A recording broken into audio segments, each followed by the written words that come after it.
How's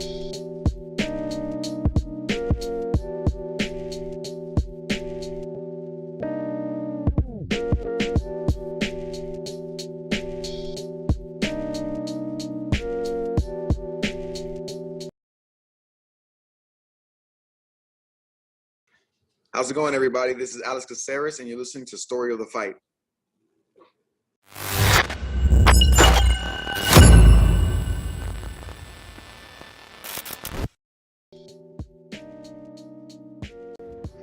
What is up, Toasty? What is going on? Not much, man. Had a long night last night, so it's pretty good to be with you tonight. The champ is here, everybody. Hey, welcome everybody to another week of Story of the Fight. My name is Ramiro. That's my boy Toasty right there. What is it? The A1 champ? Is it a bantamweight and Emmy champ? Is it? That is correct. First ever amateur champ that A1 has ever had. Hey, congratulations, man. Congratulations, bro. I know it's the first time we've had you back on the pod since your last fight, since getting that title. Man, and when I tell you that your boy Will and I, we're starting to get emotional talking about you, dude. Starting to get a little emotional talking about you on the podcast because we've kind of seen the progression and having you on the podcast and everything, working with you and things like that. So, dude, seeing that on TV, it was surreal. Yeah, watching your guys' clip, like me and my mom were watching it together. We were getting pretty teary-eyed too. It was pretty cool. Dude, it was awesome, man. So congratulations, Toasty. Shout out Regen in the house, saying Toasty in the house. Head movements, yelling head movements. You know when people say you can't hear a picture or you can't hear text? Whenever That's I wrong. see that, yeah, I could hear it loud, screaming out. But hey, we had an awesome event last night, UFC 292, Mr. Toasty. If you want to get right into it here, we'll go ahead and get started with the main event. A lot has happened. Yes. So we had Suga Sean O'Malley versus Aljamain Sterling last night. Let me ask you, going into the fight, who did you have picked? What were your initial thoughts? How do you think it was going to go? I tried to avoid the thought of the result because in the back of my mind I was like, yeah, Aljo has a tendency to get hit with shots as he comes in. I can't remember who Marlon, I think it was, who was fighting when he lunged in and got caught with that head kick. I was like, there's a lot of that could happen, and sort of played out that way. But I really did not want to have to deal with all the Sean O'Malley fans for the next fucking year. It's going to end up being no matter what Sean does at this point, he's going to be like, oh, but he knocked out Aljo. Oh, but he knocked out Aljo. And now we're living in this reality. So we'll see how this works out. Dude, I will say this, man. Look, I haven't given Sugar Sean O'Malley his respect. And I think that he's owed some respect, right? I'd always find reasons to say, hey, he's not the real deal. I'd always find reasons to say, yeah, well, he's fighting cans. I'd always find reasons to say, well, he actually lost to Cheeto Vera. So, and this whole little act that he plays afterwards, well, I'm still undefeated because that didn't count. It would get under my skin. So I'd always find reasons to say, no, he's stepping up in another level of competition. He's going to have a hard time. And he has a banger with Pedro. And then I said, well, no, he's going to have another tough fight with Aljamain Sterling because that's yet another level. And here we are, man. Here we are. Yeah. The fight, I didn't expect Sean O'Malley to come out so patient, in the beginning. That was pretty surprising to me. I thought that there was going to be a lot more emotion, but I think that's just part of the buildup and part of what Sean O'Malley brings to the table, right? But, man, that first round showed a lot of patience. Yeah, there was a lot of there wasn't a lot of action, but if you watch their footwork and their movement, there was a lot of give and take in terms of the flow. The entire first minute, Aljo was putting so much pressure on him. Sean was almost up against the cage the entire first minute, and then as soon as, I don't know what it was he threw, I think it was some weird side kick or push kick that Aljo threw, and Sean dips off to the side, and as soon as that happens, he takes the center of the cage and does not give it back for another 3-4 minutes up until the point where Aljo gets that sort of faux takedown sort of thing he got, where he like grabbed the leg and snagged it. And I feel like that was Sean's, not MO, but his game plan coming in was like, I cannot put my back up against the cage. And there was a lot of that back and forth in the first round. And if Aljo would have made the pickup that like, hey, Sean does not want to be up against the cage, I got to put him there, instead of being comfortable being on the outside of that little black ring on the inside of the cage, I think he would have done a lot better at not getting those counters hit on him. Because if Sean can come back, he can counter you. But if he's up against the cage, he has nowhere to go backwards onto. Yeah, and then we have Regen saying he has all the respect he deserves. How dare you, Romero? Hey, man, I'm just saying. I try to give the guy his dues, and he says, just kidding. I thought Aljo fought the wrong fight, but after rewatching, Sean deserves a lot of credit for how the fight played out, and I agree. And I think that it was partly Sean's plan to use his lateral movement. I think that he was concerned about a takedown, and he also displayed some takedown defense. And that first round, like you said, was so close, right? It was more like positioning, fighting for position, and when Aljo gets him up against the cage and he lands a couple of those little punches while he has O'Malley up against the cage, that might have been enough to win him the first round. But to your point, that might have been what Aljo should have been doing the entire fight, is just make this just a dirty fight, man. Just grind him up against the cage, keep him up over there, just frustrate him. Will, the Thrill, joining us. He might not be with us, on the chat, or live, I should say, but he's with us on the chat. His soul is with us. So thank you. Well, he says the Suga era has begun. I'm in like 20 group texts with Will, and having to read all the freaking text messages this morning about Will saying that Suga era has begun, Suga this, Suga that, dude. He is definitely all over Suga Sean O'Malley. Perfect example of what I did not want to deal with. Yeah, like you said, what we're getting right now with Will is going to be the rest of the year for you. Yeah. But and for everybody, every UFC fan. Yeah.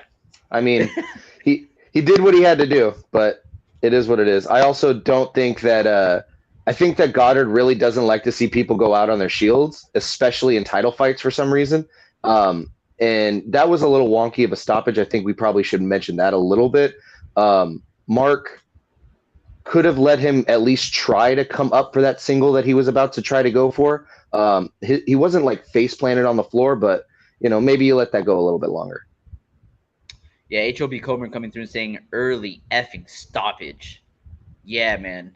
To Tosti's point right now, to HOB Comer's point. Welcome, by the way, HOB Comer.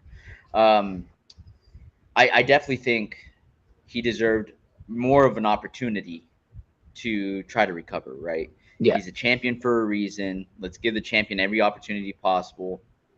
And I know that the refs are there to protect the fighter, right? But also know your audience, know who's in there with you. And Aljo's no slouch, man.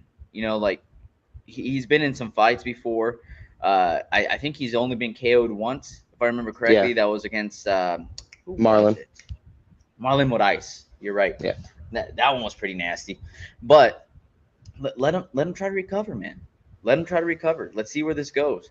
I feel like Sugar did land maybe 2 or 3 big shots. Out of all those things that he threw while Aljo was on his back with the ground and pound, maybe 2 shots that I can remember that were pretty big. There's one hammer fist that made Aljo kind of adjust on his back. And he kind of went flat for a second where he like zoned out and then like instantaneously kind of came back and started putting his hands up. But that was a big one.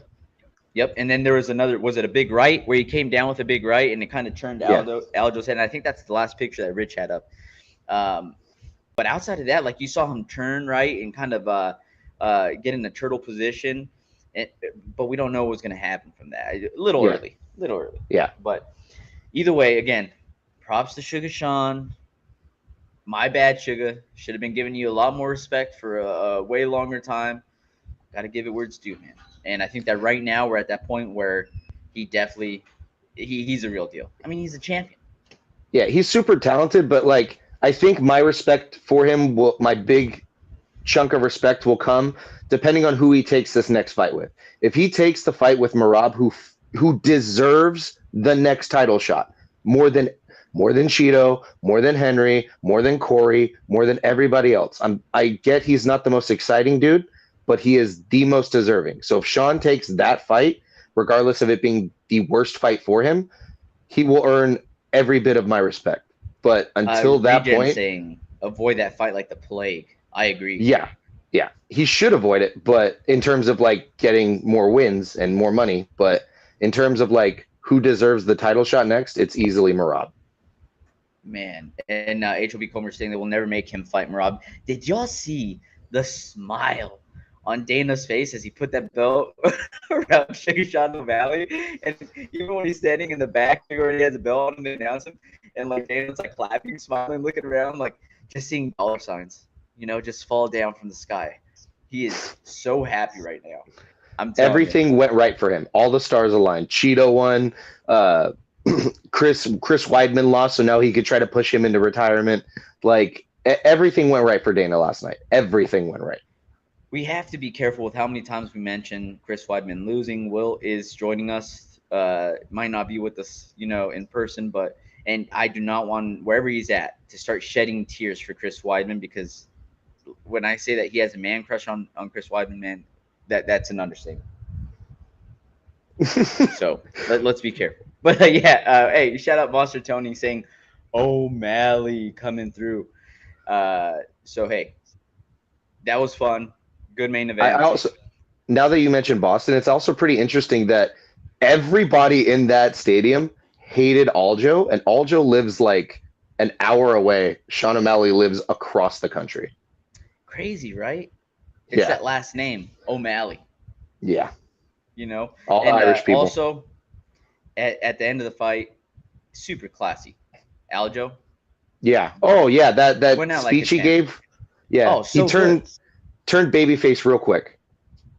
So good, man. So good. And that's what you kind of like to see from your champions when they do lose, and said, hey, it's not my first time losing, man. I'll be back. But you probably got your boy Merab in the background like, I don't know what's going to happen now, because the whole plan was for Aljo to win and to move up to featherweight. Yeah. And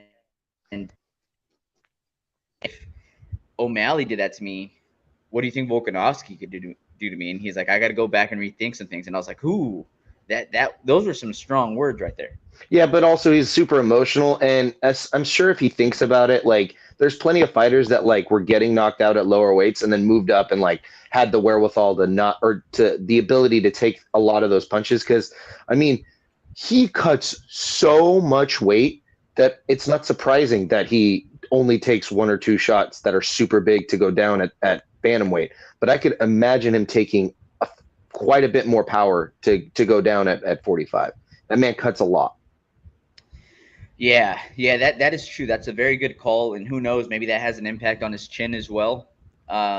Regen saying UFC should push so hard for Merab versus Aljo. That's just evil. That will never happen. Those two men will never fight. They also, love we don't know what's happening. Chris Weidman loves Will, and Will loves Chris Weidman. And also, we don't know what's happening in the background. I'm sure UFC has been trying to push that probably for a while, because they don't want either one of them to be or they don't want both of them to be at the top two, like just holding down the division. True. Very true. All right, man. Did you have anything else on the main event? No, just tears. Just tears. A lot of tears. All right. We can move on then to the co-main event. We had Zhang Weili versus Amanda Lemos. Amanda Lemos. What did you think about this one? I thought when they were reading out the scorecards that they should probably fire one of the judges who gave Lemos any round. Yeah. And that the stat line that Weili threw close to 300 strikes and Lemos didn't even get off 30 is insane. I want to say I took a snapshot of that. Yeah, 288 total strikes for Zhang Weili. Amanda Lemos, 21. That is Zhang Weili, insane. 1 knockdown. Amanda Lemos, 0. Zhang Weili, 6 takedowns landed. Amanda Lemos, taken down 6 times. Oh, no, sorry. Takedowns landed 0 is what it said. Didn't she also have 15 minutes of control time, which is an entire 3-round fight? 14 minutes and 52 seconds, my friend. Fucking which Jesus. is insane. Absolutely insane. We continue seeing the evolution of Zhang Weili. She's growing in front of our eyes as a mixed martial artist. She came at first as a very strong power puncher out of China, with all those Chinese supplements in her system. Legal ones, everybody, legal ones. Yeah. Absolutely. Allegedly. Yeah, monster, right? But you see, her loss to Rose Namajunas, and then after her loss to Rose, she's training with Henry Cejudo, John Jones. You see how she's trying to mix up her training a lot more, and you're starting to see it now. And granted, Amanda Lemos is not known as the biggest grappler in the women's, division, but still, man, like she showed off her wrestling. She showed off some jiu-jitsu. She showed off some striking. She landed some nice hooks, man, right on Lemos' chin. Her defense looks solid too. I want to say maybe she was cracked with that Lemos right maybe 2 or 3 times, but outside of that was able to stay in a very safe and healthy range. Man, I was just so impressed by Zhang Weili last night. Yeah, it was thoroughly impressive. There was so many instances where like I can't remember what round it was, but like that takedown where she threw the punch, landed it, and hit the takedown like instantaneously at the same time was picture perfect. Yeah, absolutely, dude. And how about when Lemos almost landed that Darce? At any point in time, did you think like, oh, this might be it? No. She had no arms in. She was doing a rear naked choke from the bottom. Got it. It was so frustrating, that whole fight, listening to the commentary team.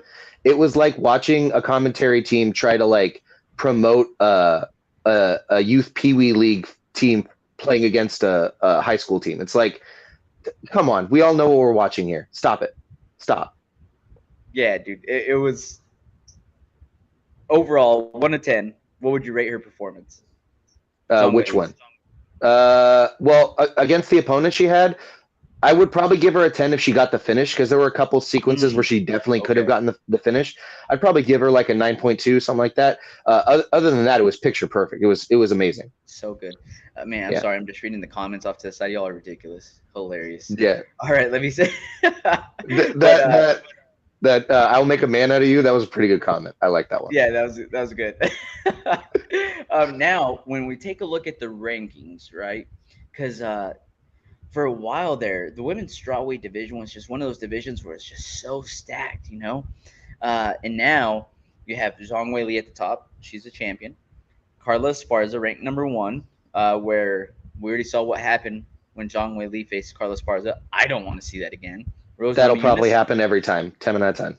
Yep. Rose Namajunas moving up in weight. Yep. I guess Yan Xiaonan, maybe. Oh, Tatiana Suarez. Yeah. They mentioned her. They mentioned her 3 or 4 times because she was in the crowd. That's the fight to make. Also, I think they asked Weili about it in the post fight, and Weili was like, "Yeah, I think she'll be a good opponent." I love that about Weili, is like she's not one to dismiss somebody as a challenge. She immediately is like, "Oh yeah, that'll be a good challenge. Let's do that." I love it. Yeah. I love that attitude. You have Jessica Andrade as well. With Virna Jandiroba. Virna Jandiroba has one eye on Zhang Weili right now and one eye on Tatiana Suarez at the exact same time, which is pretty impressive. Marina Rodrigues, I don't know, dude. Like, for me, make Tatiana Suarez. There's no other fight to make right now in that division. Yeah, I mean, you could try to do the Xiaonan fight if you're going to book a card near China or in China. That would be the fight to make there.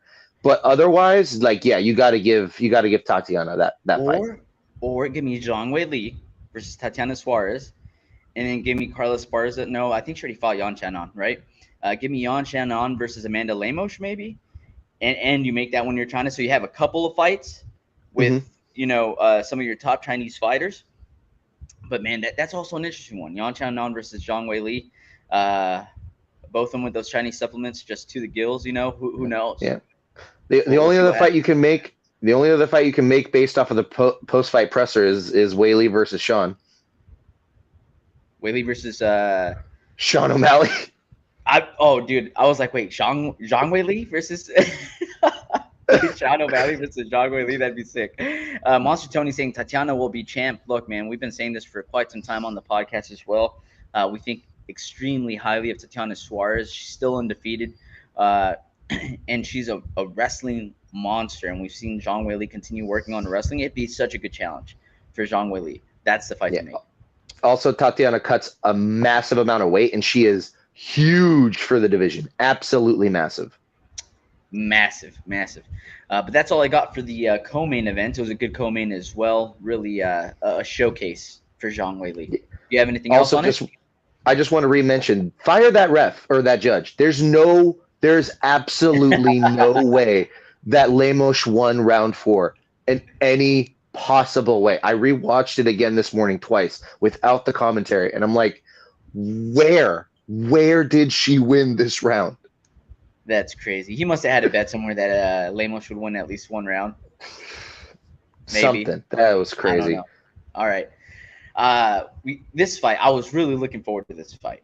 You know, every once in a while, you get people that come in with some hype, that are smooth talkers, that have a huge backing, and that you actually see pan out the way that they say it's going to pan out. Because, I mean, come on, let's be real. Every fighter that hops into the UFC says, hey, I'm going to be world champion, right? Or I'm going to be the next Conor. Or I'm going to be the next Conor. You have Ian Machado Garry coming in against Neil Magny. Ian Machado Garry is a guy I was just talking about, coming in with some hype, smooth talker, has a big backing from Ireland, says, I'm going to be the next Conor McGregor. And, man, so far he's showing out. Yeah, he was definitely wrong about one thing in the lead up, which was that nobody was going to want to watch the Aljo versus Sean O'Malley fight. Yeah, they were definitely wrong about that one, but he was right about everything else that happened in that fight. It was very impressive to see him dismantle somebody who I held in very high regard. Neil Magny is an absolute dog, especially when he has like the Donald Cerrone mentality of like, no, I'll fight literally anybody. Yep, anybody, anywhere, anytime. Regen says, I'm so proud of Ian Garry right now. If you're an Ian Garry fan, you should be. You should be, because the performance was amazing. And to your point, Toasty, Neil Magny is no slouch. At all. Let's go ahead and read off some of the folks that he's fought. Gilbert Burns. That's a long list. D-Rod. Shavkat Rakhmonov, which is another rising star. Michael Chiesa. Robbie Lawler. Li Jingliang, Santiago Ponzinibbio, Carlos Condit, Rafael Dos Anjos, Johnny Hendricks. Yeah. I mean, Kelvin Gastelum. Ever heard of any of these names? Never heard of any of them. Damian Maia. I mean, come on, dude. He's really fought the who's who in that division. I think they were saying that he has the most wins in the UFC in that division as well, in the welterweight division. So this is a real test for Ian Garry, and I think he passed the test with flying colors, man. Absolutely. As Joe Rogan said, it was his biggest test, and he passed with an A+. It really did. Really did, man. Garry, the entire time, so light on his feet, man.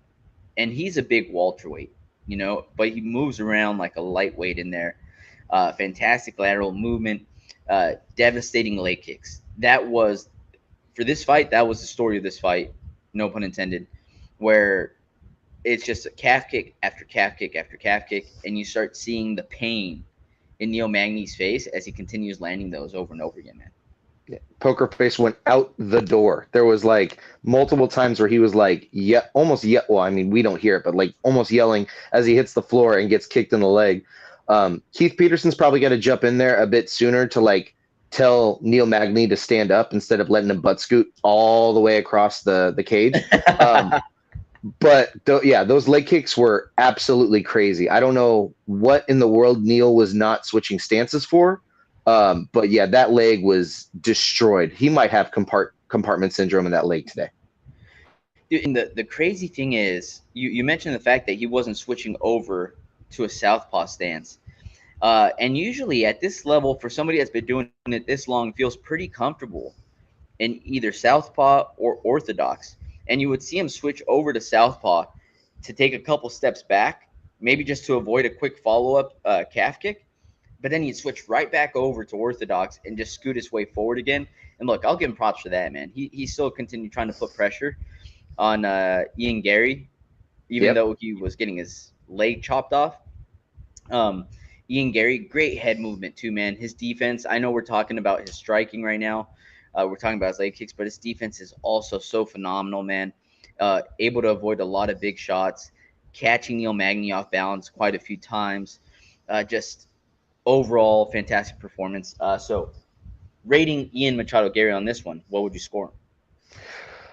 I'd probably give him a bit higher on that 9-point scale, but I'd probably still say the same thing. He could have gotten him out in that last round. Neil is very, very, very smart in terms of like staying alive, so that it's very hard for him.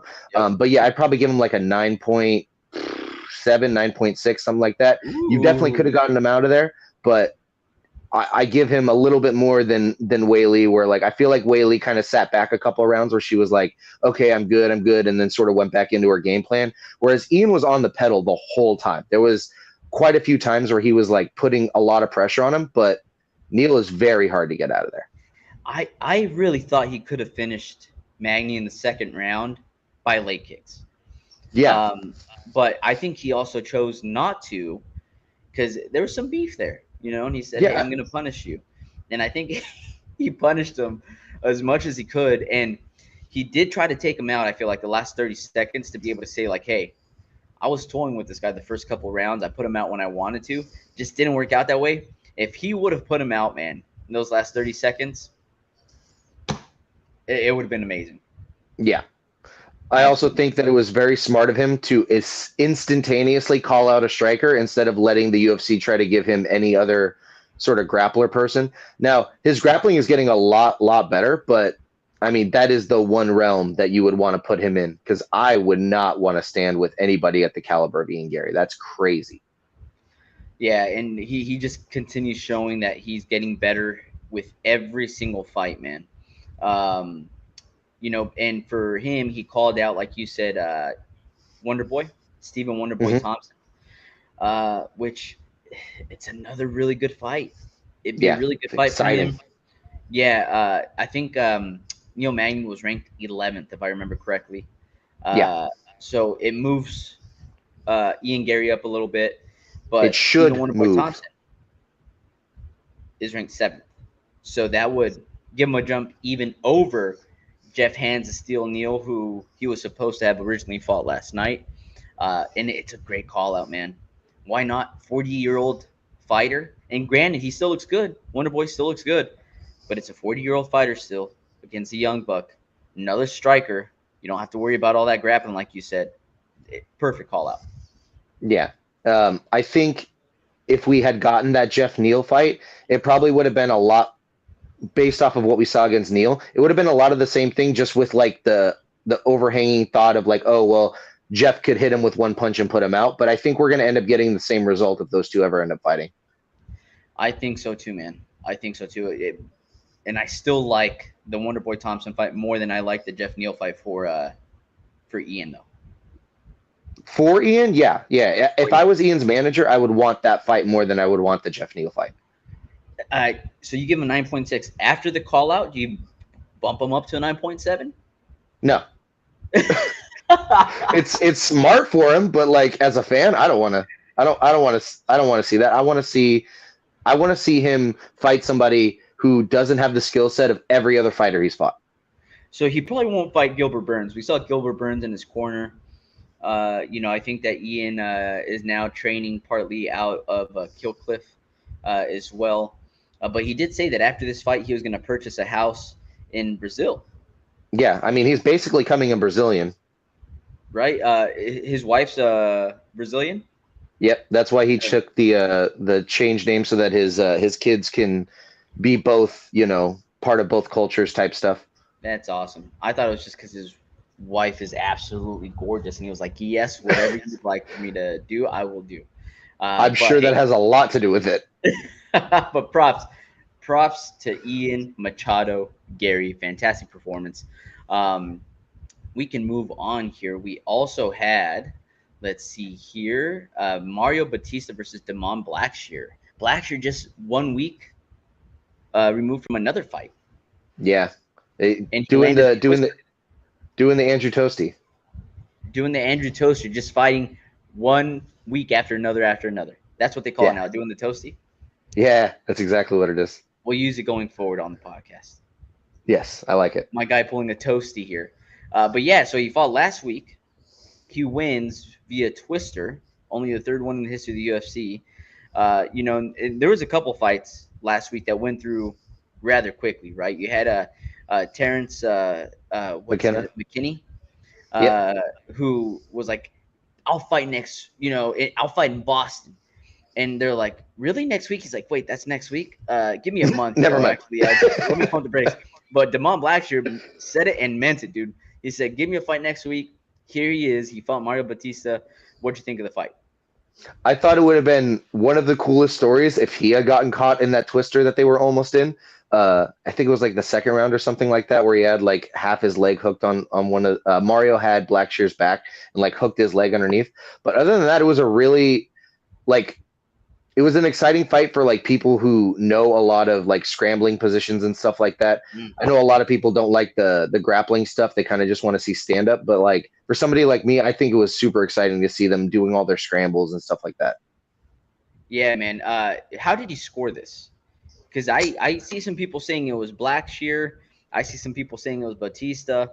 I personally thought Bautista had just edged it out, but I see a lot of people saying Blackshear.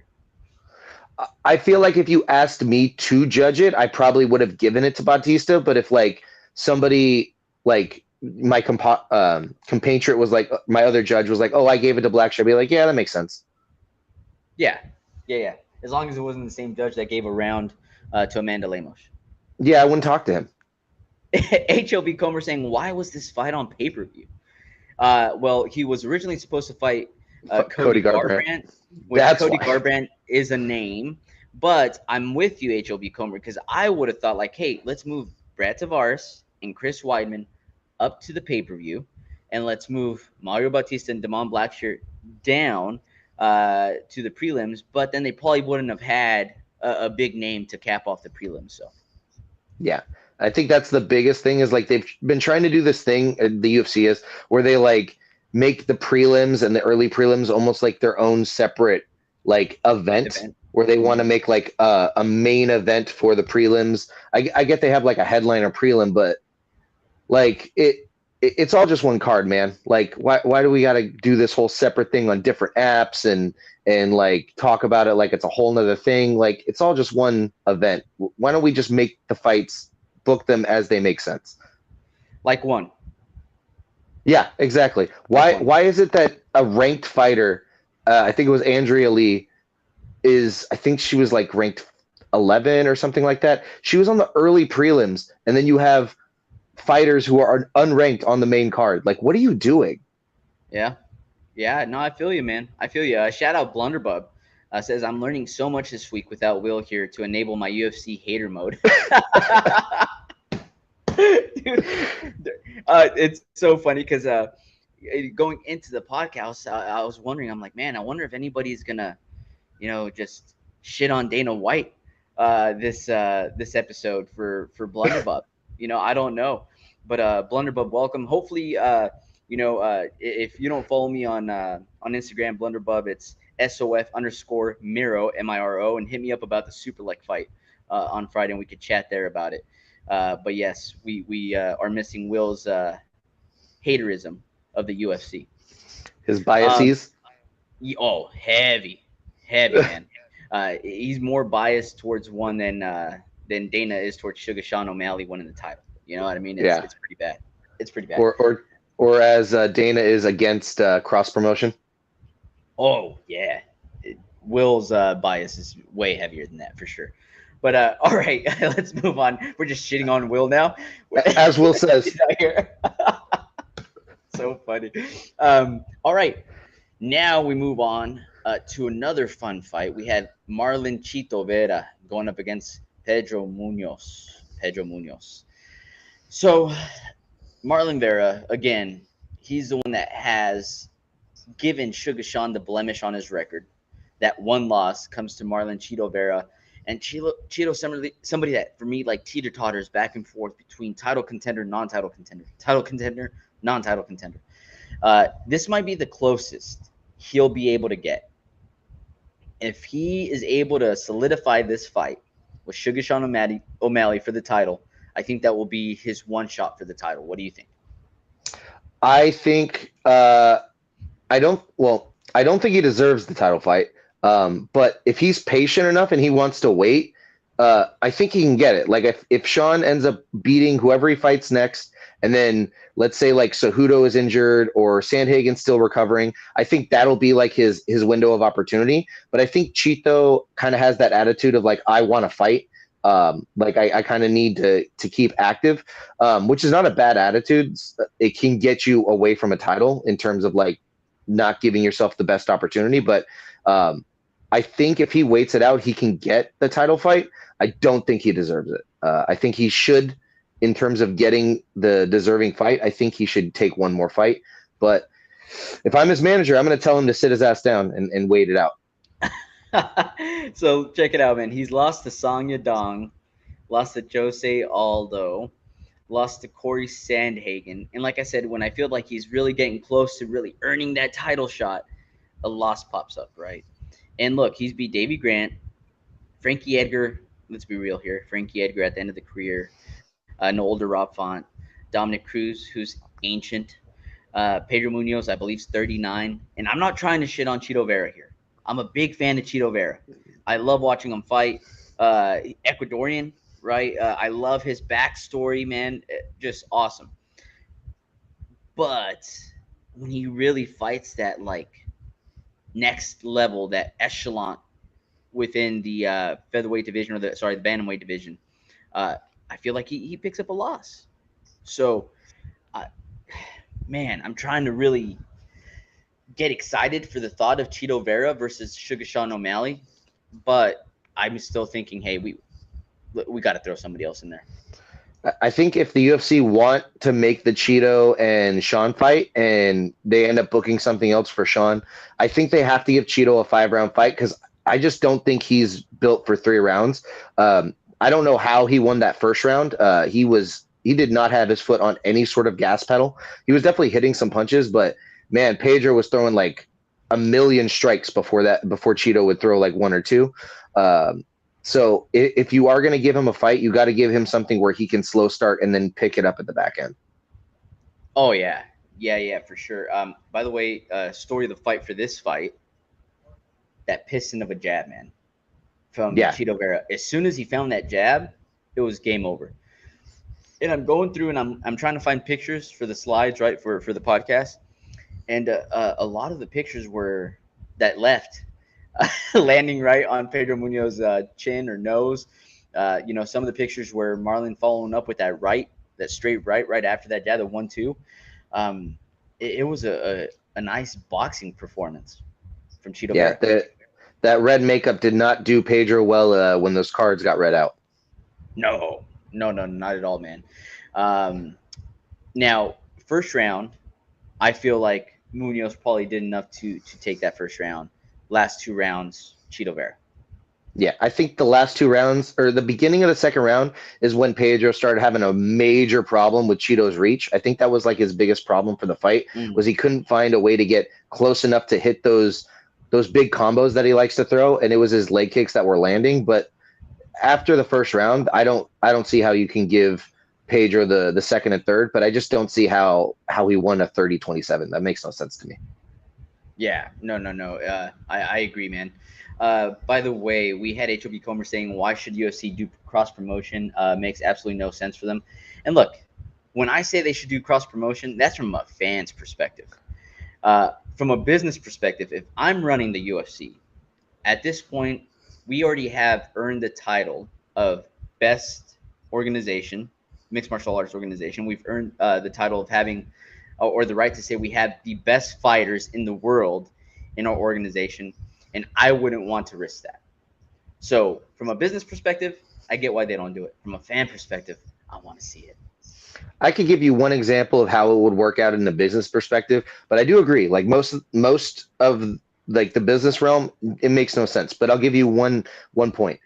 They are in a class action law, or just got pushed into a class action lawsuit because they are monopolizing the industry. They are essentially a monopoly. This would be an opportunity to be like, hey, courts, no, we're not. Look at us. We're giving other people an opportunity. And all they have to do is just win those fights, book fights that they know they're going to win. Obviously, it's going to be pretty hard to get the other promotions to put up fighters that essentially they think that they can lose with. But if they want to get out of this class action, not have to pay more than they've ever paid anything ever, and essentially any fighter ever, that would be the opportunity to do it.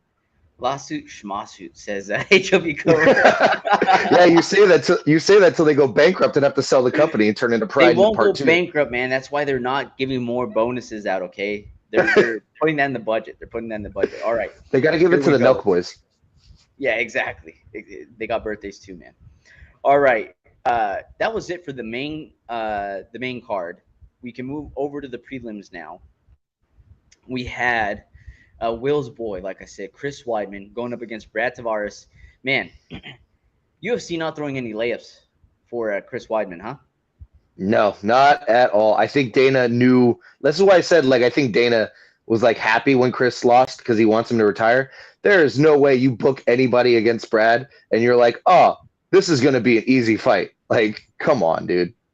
So especially a wrestler. Last fight was against Uriah Hall in 2021, where he threw that leg kick, and we saw that nasty break. Man, that picture they show. Why do they show it? I should have had that picture ready to go here too. No, I would. But yeah, so 2-year layoff, man, recovering from a gruesome leg injury, and you give him Brad Tavares. Man, puncher, power kicker, like stops every double leg that's ever come his way. Like, that's not the fight that you want Chris to win. Yeah, man. So every time Brad Tavares was throwing a leg kick, I was like, please don't let him be kicking the right leg. And I was like, okay, good. Chris Weidman's standing in orthodox, so he's eating up that left leg first, right? But then there were times where Weidman had to go into that southpaw position because his left leg was getting chewed up, and Tavares seemed to cock it back even further and throw that leg kick even harder. And at some point, you see Chris Weidman like eat a couple leg kicks, and he's like, okay, I could take these leg kicks. And he even points down at his leg. He's like, come on, dude, kick it harder. And he gets pissed off, man, and has Brad Tavares up against the cage, starts throwing some wild shots. And I was like, oh my God, what is going on right now? He just awakened the beast. Did you catch that part? I mean, for like a split second, but at like, well, not split second, for a couple moments, but at the same time, like, I kind of figured once his leg was compromised, like Brad was moving back so well, like not just backwards, but like changing angles. He didn't allow Chris to get his bad legs underneath him. I didn't think that even the moments where he was doing well, I just never thought that it was going to go any farther than that. Yeah. Dude, he landed a couple big shots, maybe like 2 or 3 to get the Wills of the world excited, right? But outside of that, man, it was just Brad Tavares all the way. Yeah. And sad to see, dude, because, again, Chris Weidman was a good champion, fan favorite, All-American guy, right? And to see him around the end of his career here, I was hoping he would retire after that leg break. But, you know, you have these fighters, especially these ex-champions, that just don't know when to hang them up sometimes. I think it also doesn't help his retirement case, like to push him into retirement, that he saw an opportunity to the title. Like if he, like they were saying when they were walking out, if Chris were to have won this and then maybe win 1 or 2, the middleweight division is so wide open with the fact that Izzy has beaten every single freaking person twice that would be a great, like, matching him up before this fight. That would have been a good fight on paper that you were like, oh wow, this is actually very interesting. So I could see why it was, or how it was like sort of like a carrot dangling in front of Chris, where he's like, oh, I mean, I could see my window. I could do this and that, and then I'll get my title shot. I don't think so, man. Yeah, man, rough. But props to Chris Weidman for making a comeback after those 2 years. Some people would have just called it quits, right? Brad Tavares now moves up to 20-8. I don't even believe Brad Tavares is a ranked opponent at the moment. But taking a look at the top 15, Brad wants to try to crack into that. You have Andre Muniz, Chris Curtis, Paul Craig, Nasruddin Imavov. There's some fun fights in there. Give me a maybe Calvin Chris Gastelum Curtis versus Brad Tavares. But I don't think he wins any of those fights other than maybe the Chris Curtis fight. I could probably see maybe him winning that, but that would probably be it. I definitely don't see him beating Kelvin. I don't see him beating like anybody who has like a solid wrestling game, or not wrestling game, like grappling game, like jiu-jitsu. I just don't see him getting that win. See that? I could definitely see that, man. Great striker though. A lot of fun to watch. Yeah. Chris Curtis will stand there and just trade with him though. Oh, for sure. We can move on here. We had Gregory Rodrigues versus Denis Tiuliulin. RoboCop. Yeah. Finally listen to his coaches. Just take him down, please. Just take him down. Yeah, and it was a good takedown. It was early. A shout out Weili, by the way, saying it's the Suga show. Another one to add on to the list for you, Toasty. Another person that's going to be preaching Suga show on O'Malley until he loses again. Yeah. But hey, RoboCop, strong guy, man, strong. Sometimes you see these strong guys that are strong grapplers, wrestlers, jiu-jitsu practitioners, or as Joe Rogan calls them, jiu-jitsu artists.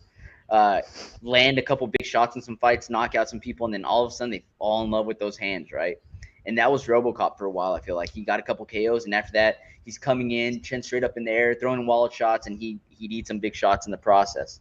Didn't work out too well for him, and like you said, he listened to his corner and took their advice, which was what? Get a takedown. You're one of the best grapplers in the world. You've won ADCC grappling matches, bro. Like, just go to the floor. I think he's also like a Brazilian national champion wrestler or something like that. Like, hit a takedown for the love of God, please. That's probably exactly what they told him after his losses. And look, he came in here. The takedown seemed fairly easy for him to get. Once he gets him down, he lands a massive elbow. Boom. Right? And then after that first elbow, you mentioned earlier Aljo, like after one of those shots seemed to be out for a split second and like he came back to, right? I saw the exact same thing with Tiuliulin. After the first elbow, he kind of just like leans on his side a little bit, kind of like staring off into, space. And then like he kind of like shakes his head again, like starts kind of turning, and then just to eat another massive elbow, which that last one just put his lights out.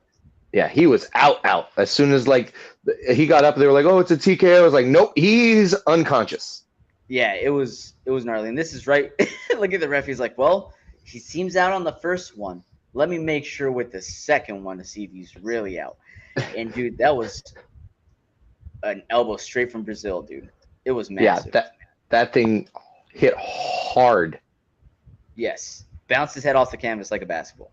It was pretty bad, and it was a quick fight. Just to your point, though, shows what RoboCop is capable of. By the way, the nickname RoboCop, dude, come on, it's awesome.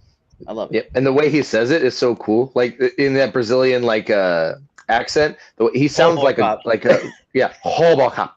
Holobaugh. I love it. Muito bom. All right, man.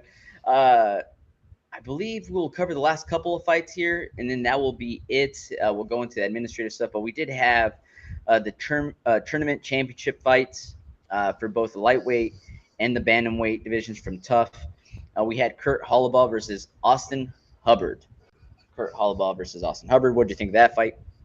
I thought it was really good, really cool. That transition at the end was one of the smoothest I've ever seen. That was so beautiful. But the fight as a whole was really exciting, was really cool. I loved how they just went after it right at the beginning. I think the finales, when you have teammates, are probably the best fights because they've been training together the whole time. That like there is no feeling out process. They've already been felt out. They kind of already know what's going to happen. So that's sort of why I think that this fight was so exciting as soon as the bell hit. But man, it was fun to watch from beginning to end. Man, and if I remember correctly, I don't remember where I read this, but somebody had said that when you make the tough championship, essentially both guys are guaranteed a contract, but one of them gets a larger contract than the other, right? But I feel like you still see both of these fighters show up and show out like it is a contract that's on the line. You know what I mean? Like they're either in the UFC or they're out of the UFC. A lot of times these tough fights, the finale fights are pretty exciting. You talk about the transition, right? So we have a takedown from Holobaugh. He takes Hubbard's back. He loses that position, transitions into an armbar, a face down armbar, and then you have Hubbard that kind of rolls out of that, and then in the process puts himself straight into a triangle choke, just boom, boom, boom, one right after another. Shout out Donut Dog 881 for joining us. But yeah, beautiful transitions, man. What? No, go ahead. What were you gonna say? It was so slick. Like there was no, like it looked like he knew as soon as he threw that armbar, like I'm not gonna get it. I'm gonna wait for him to jump, and the second he jumps, I'm gonna throw it. And it looks like he thought about that like as soon as he hit the takedown. It was crazy. Like he was like 3 or 4 steps ahead that entire sequence. Really was, and they were saying that this was his first submission since 2016 for Holobaugh. And I was like, damn, man, like your boy doesn't get rusty with that jiu-jitsu. He works on it. Yeah. It was amazing to see. That's gonna be a replay that the UFC is gonna play for a long time. Especially on Holobaugh's fights, man. It's gonna be, you know how they always show some of the highlights. That's gonna be one that's on every highlight of his going forward for sure. Yeah. We'll transition over to the last fight we're gonna cover today. It was the tournament championship fight for the bantamweight division. We had Brad Katona going for a second tough championship against Cody Gibson. Fight of the year contender? Yeah, that was amazing fight. I kind of was pulling for Gibson a lot because he's sort of a local to this area. Also, I didn't want anybody associated with Connor to win, but Brad's a good guy. Katona's a pretty cool dude.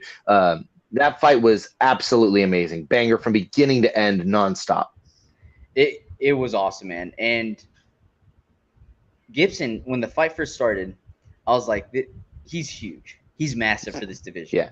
And so I don't know how Katona's going to be able to deal with this range, right, and his length.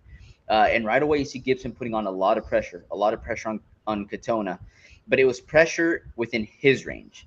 He wasn't closing the distance too much, right? So Katona was still having a hard time. Second round, Katona starts finding his range and landing some of the shots on Gibson. And then from that point on, it was off to the races, man, because both of them were landing some massive shots.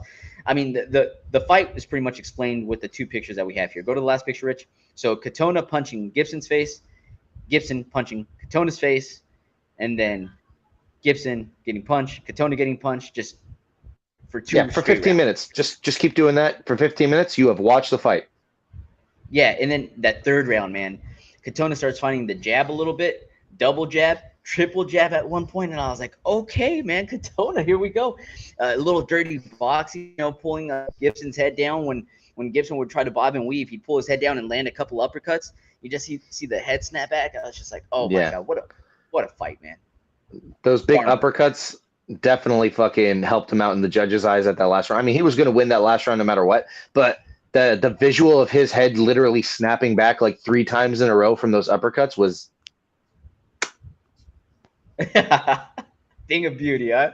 Thing of beauty. I love it. But yeah, that was the last fight we were going to cover. We do have some administrative details, and we can go over those right now. Let's see here. Right meow.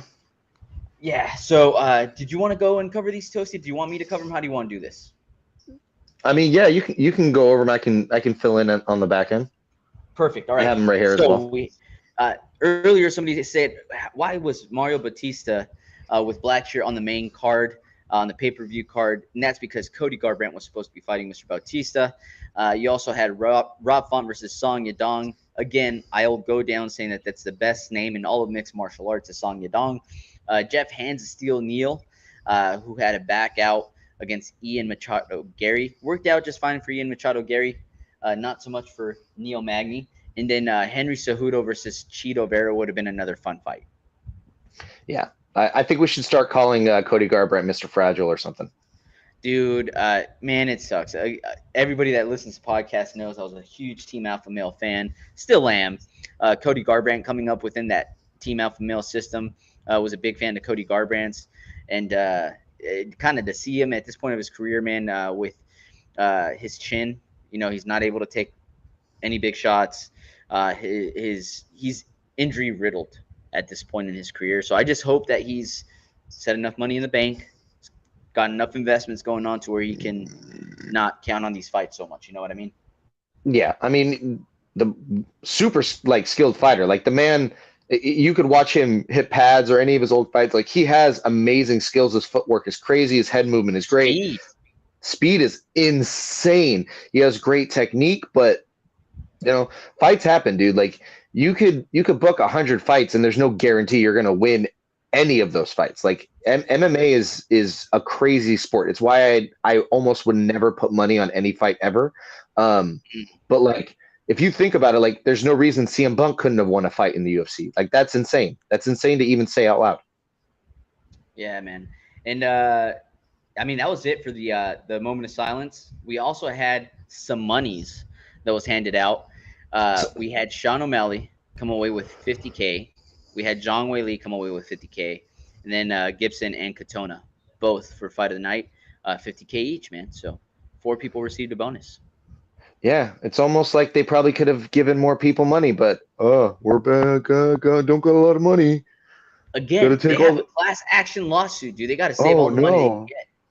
They got to save it. It's almost like they get all the sponsorship money. Look, dude, I refuse to sit back and let people shit on the UFC. And they need money. Last I heard, Dana White only had 5 go-karts on his racetrack. That means that if he has 6 people over, 1 person's left out. Okay? Not cool, dude. So, yes, UFC needs more money. My neighbors had a BMW. They had to share that.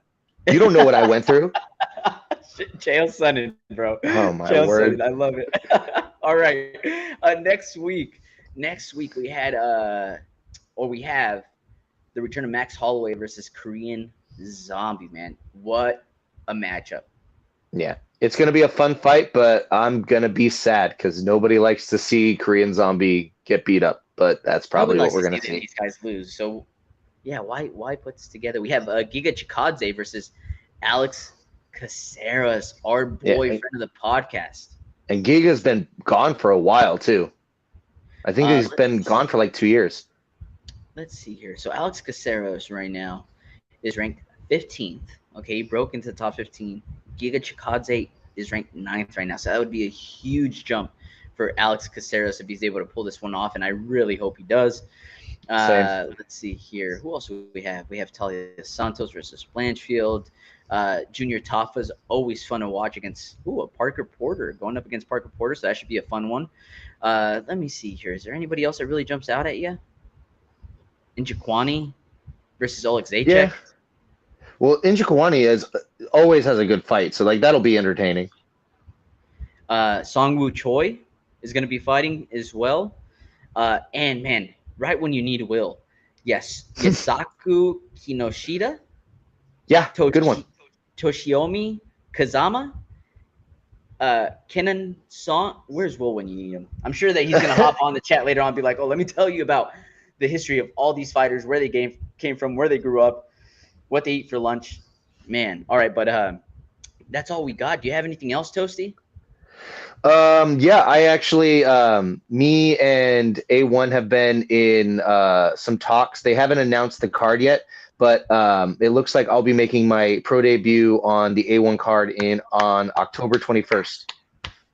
October 21st. Let's go, man. Oh my God, that's some exciting times. Like I said, dude, couldn't be more proud of you, Toasty. And the nice thing is that you have, Shout out Regen, HOB Comer. We have Monster Tony. We have, who else joined us? Blunderbub. Everybody that has had an opportunity to kind of listen to your story as well, since you joined us on a regular basis, Toasty. And I'm sure that everybody else is super proud of you as well, man. Yeah, I appreciate it, guys. Toasty page coming soon.